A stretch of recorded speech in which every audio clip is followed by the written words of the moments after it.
Wrenn? Do you want us to call someone for you? My sister, Vince, Change Him On, the editors. This issue's getting out on time.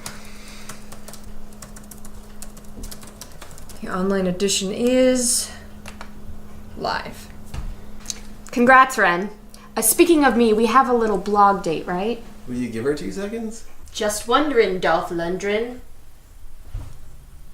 What? No. Sorry. Give me some detox time. I gotta decide on a new nonfiction editor. Excuse me? That one essay we published got over 100 shares. I want to take nonfiction submissions now. Everyone's doing it. I'm gonna go reflect on what the hell I've done with my life. See ya! Got it. No side quest this time, though. Nothing plot related at all, preferably.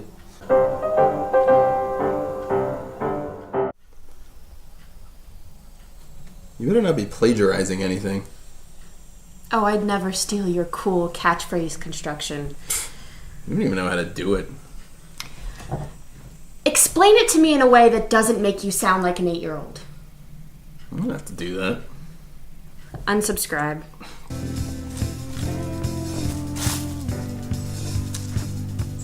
Man, that collective sigh of relief was the best thing that's happened all year. It felt real. I hope everyone likes the issue. Except Art Cleaver. That guy can blow me.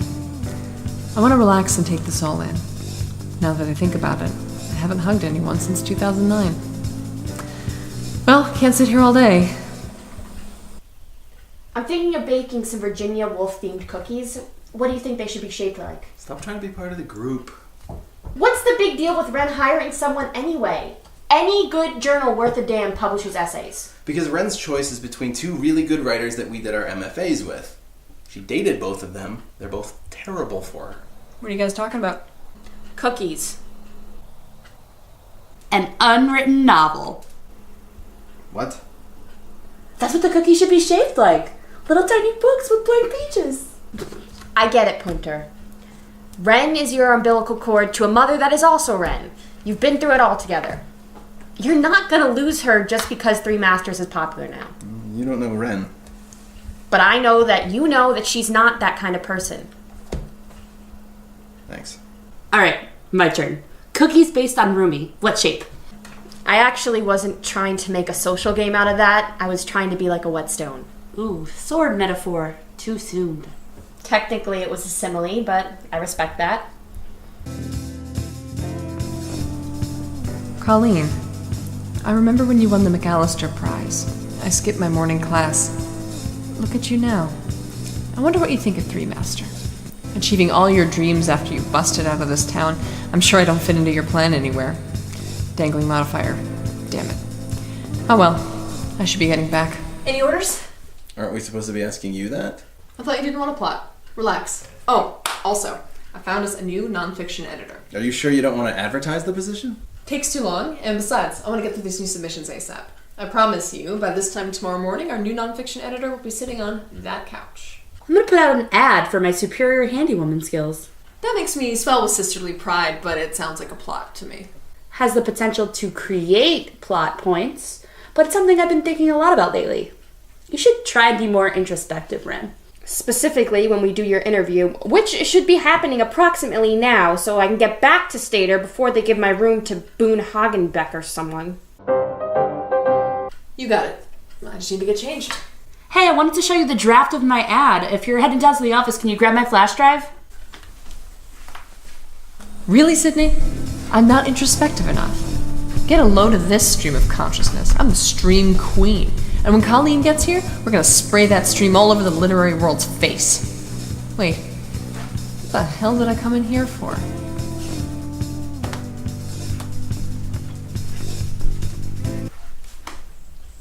What was I doing again? Flash drive. Wrenn, will you stop walking away from me? You're starting to remind me of my dad. This group needs a stabilizing element. Cement cracks. This we know. Hempel.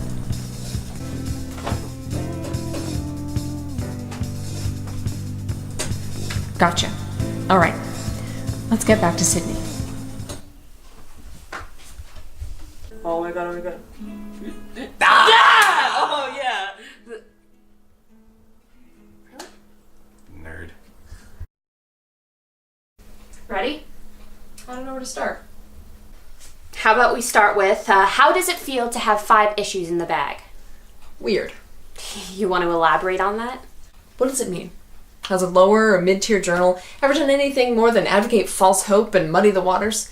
Has a journal like Three Master actually ever helped anyone publish a book? Sorry, I shouldn't be weighing you down with rhetoric. No, it's good color. I'm interested in the reason for you not doing forwards. Oh, and not for the same reasons I tried to poison you. Didn't I answer that question on the editors? Yes, but that was a TV answer. Look at the language they use in forewords. We've carefully crafted this issue. Sure, an individual piece might be a gorgeous, unique truffle, and that kind of thing might separate a lit mag from, like, Croquet Weekly, but the writer is serving the journal, and not the other way around. How many rejection notices have you received that say, we can't use this? Do you mean me or... Never mind. I'm just gonna keep making this thing. Make it till I'm dead. Sometimes, I just want to camp out on the living room floor like I did when I was a kid.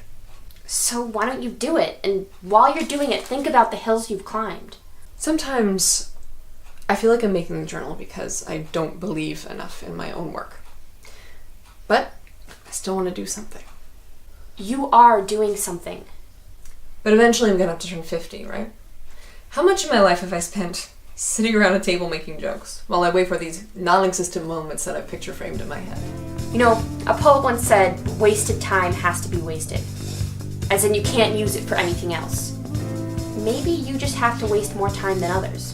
That'd be fine if my unwasted time amounted to anything. Maybe the parts you think are wasted time actually aren't. I'd like to kiss you. Can we just hug instead?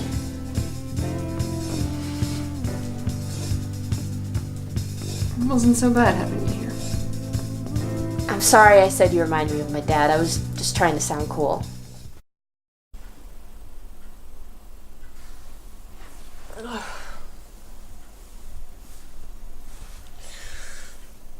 Got an arsenal of daggers, been keeping up my sleeve. The sharpest words are in my mouth, just kicking off my teeth.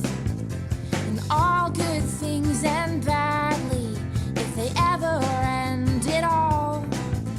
But everything's eventual, so why would I stall? Oh, oh, oh. Whoa. 'Cause thoughts go in, but they don't come out until I'm talking in my sleep. Thoughts go in, but they don't come out until I'm talking in my sleep. I'm not scared of being wrong, I'm just scared of never being wrong. All my friends are aching over something in the way, and I am too, but inevitably everything's gonna be okay, whatever that means. But what the fuck does that mean? 'Cause thoughts go in, but they don't come out until I'm talking in my sleep.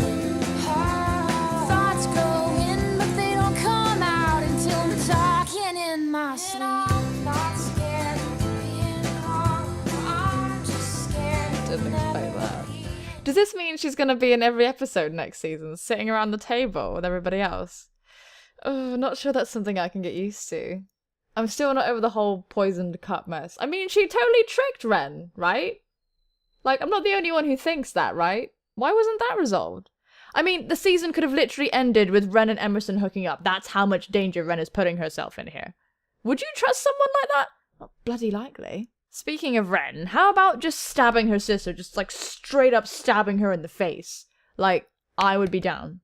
I would be so down. And telling those sodding editors exactly which cliff they can jump off of. Back in the Moby Dick days, you'd have never thought she'd get there. But that little poppet turned Oliver Twist into Jane Eyre just like that.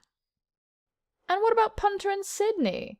Are they going to have their own little story arcs where they're not just sitting around the table and each episode's going to be an hour long just to make sure there's enough room for everyone? When you think Slushpile, you don't think A stories and B stories. You think wit, snark, underdogs, lesbians. You think of the things that can never be unseen, man. Maybe the answers are all here. I'm gonna rewatch this thing, okay? And go on a little Easter egg hunt, because it's worth it for all the crossword clues alone, am I right? Except for that Boone Hoggenbeck gag. Either Emerson's humor is too obscure to be funny, or, like, someone doesn't trust how well read the audience is. Anyway, till next time, my friends, stay out of the obituaries. Boop. Thoughts go in, but they don't come out until I'm talking in my sleep.